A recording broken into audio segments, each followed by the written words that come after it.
For you, it's been called the biggest British fight since Ben against Eubank. Well, David, Haye versus Enzo Maccarinelli. Right here in the studio with us on the line, the WBC, WBA and WBO World Cruiserweight titles. It's going to happen live on Satana Sports on March the 8th. And we have got them right here. Andy's overjoyed that they're here. Absolutely. It's been billed as the biggest fight of the millennium. It's a fight I think boxing fans never thought they would see. How did you get it on, fellas? First off, we both wanted the fight. That was the main stumbling block. If you look at boxing history, it's always one fighter doesn't really want it. Both of us want the fight. We've met each other a few times. We both said, let's do whatever we can to make the fight happen, and we did. We both put our names on the dotted line, and we're ready to go to war. You know, there's no animosity between us because we both genuinely believe we're going to win the fight. So what's the point of screaming and shouting? You do seem very friendly. It's not the kind of boxing. Once the bill goes, the friendship's out the window, and it's strictly business. You said, you both wanted the fight. I heard after you won the fight against David, that you wanted to go up to heavyweight. Was that a sticking point where this fight would be heavy or cruiser? Yeah, I wanted this fight ideally at heavyweight, but it wasn't going to happen at heavyweight. So I did what I had to do. I kept my weight down over Christmas to make sure I didn't put on any unnecessary weight. And I'm just happy that the fight's on. At whatever weight, the boxing fans win, and that's what it's all about. Enzo, your reaction to this fight? This will be the defining fight of your career so far? Of course it is. You've got the two best cruiserweights in the world of boxing, just happen to be from Britain. I know everyone's comparing us to Ben versus Eubank, but you had a clash of styles in that fight. You had Ben as the come-forward fighter, you had Eubank as the clever boxer. I think both of us fight pretty much the same way. I'm going to be March 8th, I'm going to be trying to tear David's head off, and likewise he's going to do the same. So, it's going to be fireworks from the start, and I can't wait for it. David, you obviously won the two world titles against John Mark Mormick. Has that given you now the confidence to believe that you really can rise to the very top of this sport now? Yeah, I am. I'm university ranked #1, which is what it's all about. I beat the man who beat the man. Enzo's got to beat me to become the man, so that's why we're getting this fight on. I've got the confidence that I can do it. Yeah, we're just looking at it on the screen there, that knockout against John Mark Mormick. What a tremendous fight that was. Yeah, I remember Mormick had only lost one fight in 10 years, and he actually won the rematch right before he fought me. So he was world champion for 5 years. Since I was an amateur, he was still the world champion at this weight. He's beat everyone there was to beat, and I went over to his hometown of Levallois, on the outskirts of Paris, and knocked him out in front of all his own fans. So that was a major sort of achievement for me. That's the one that for the record books. This is the one for the fans. This is what everyone wants to see. Anybody who knows anything about sport know we're both the best fighters in this weight division, and it's going to be a tremendous fight.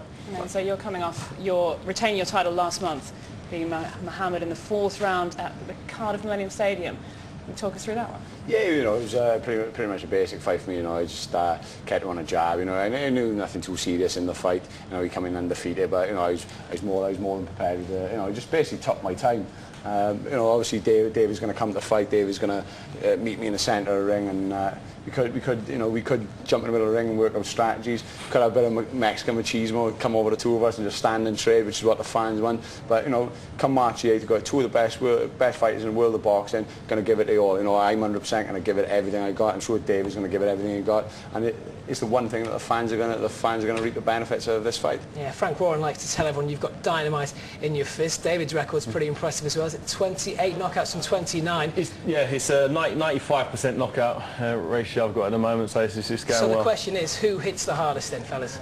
We'll find out on March the 8th. Find out officially on March the 8th who hits the hardest for sure. I mean, when you look at your records, there's no way surely this one goes 12 rounds. I very much doubt it. I really do. We've both shown vulnerabilities in the past, and we've both been knocked down by lesser punches than each other.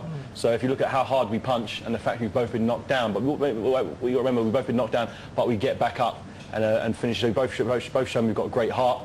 So this is the fight this is what everybody wants to see, and if there's anyone who knows anything about boxing, you've got to watch this fight. It's going to be great. We see the two of us sitting here now, friendly, talking away. You're being far too friendly. No, but come fight now. When that bell goes, I think it's going to be brutal. I said earlier, I think it could be 12 of the most brutal rounds British boxers have ever seen. I'm prepared for it, and it's going to be, like I said, it's going to be fireworks. And the people who are going to get everything out of it are the fans. We are used to seeing quite a lot of hype coming up for Ricky Hatton and Floyd Mayweather, of course, recently. But Frank Warren's saying that there is already a lot of interest in this fight. How do you feel the fans reacting to boxing at the moment? Do you think there is a different atmosphere? Boxing is finally being recognised as one of the mainstream sports. Obviously, it's been football and it's rugby now over the last year. Obviously, the likes of Joe Calzaghe, spearheading it all. Boxing has taken like a mainstream picture, and it's been great. As for the hype for me and David, this fight has been talked about since both of us turned professional. And as it happens, it could have happened last year. For whatever reason, it didn't. Now it's happened now. Both of us in a much better position. It's a much bigger fight. Do you think we're coming into a new golden era for British boxing? Obviously yourselves, Joe Calzaghe, Ricky Hatton, Bradley Price has got a world title from your gym. Are we now entering another golden era even for British boxing?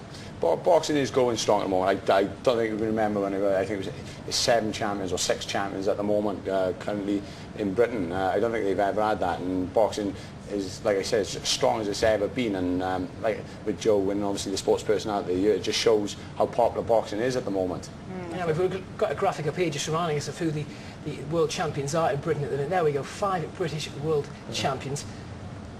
David Haye, Enzo Maccarinelli at the top of that list, Clinton Woods, Joe Calzaghe Jr. It's a Bradley Price as well. Gavin Rees even has got a belt as well. We could not be in a more powerful position as British boxers, and the beauty of this fight now is, had it happened a year ago, it would have been a big fight. Now we've got 2 more belts on the line. We're talking about this unbelievable contest, which I suppose is a gamble for you both, because you've both got world titles. It would have been easy to step up to heavyweight with your titles, get the big money fights in the bank. Doing it now, brilliant fight for the fans. Got to be a gamble for you both, though. Boxing in general is a gamble, no matter what fight you're going to. Even when it's a standard opponent you're supposed to knock over. At this level, when we weigh as much as we do, and the guys are throwing us shots like we do, anybody you could get hit at any time. So there's risks in everything you do, but the rewards in this fight are so high. There'd be no shadow of a doubt that whoever wins this fight is unquestionably the main man in the division. And obviously I believe I'm that, because I beat Mormek. He believes that he can beat me. There's only one way you can do it: just get in there and have a tear up. Sorry, what kind of preparations have you guys got to go through? I mean, obviously it's all about keeping to the right weight, but I'm not wanting to give each other too many tips or anything, but what kind of preparations have you got in store? It's just basically, I think over the next 9 weeks, I think both of us are going to go through hell. This is the biggest fight of my life. It's the biggest fight of David's life. We both mainstream in London, in the capital. It's going to be a fantastic fight, and it's not often you see 2 champions, 2 boys from the same country even, and putting it all on the line this one night. People are looking to take the easy option. Fighters are looking to take different options, different routes, easier money. 2 of us both went to this fight, and it's, like I said, it's going to go ahead on March 8th. And very different. People in Southampton are going to watch it live. Yeah, absolutely. Very different training regimes as well. You're going to train in Swansea, as always. You're going to go to Cyprus. So I'm in North Cyprus, one warm weather, one extremely cold weather. You think 2 very different approaches to training for this fight. I need a bit of heat on my back, obviously, it always helps get the weight down, and if you're obviously sweating a lot more. So I've obviously got a set-up training campaign in Cyprus. I trained out there for the Mormek fight, and preparations went great. I've got a great gym, great facilities out there. So I'm doing the same thing again for this fight. And Swansea for Enzo? Not Newbridge. I commute to Newbridge every day all the time, and like I said earlier, it's a freezing cold gym. It's snowing most of the time. We've got hills, we've got steps, we've got everything we need. Obviously, with it being that cold, we've got to train a little bit harder to get a little sweat up. But it's got everything I need. It's points to me going away. I'd be uncomfortable going away. I'm in a cracking spot. It's going to be great. It's going to, like I said, it's going to be hell.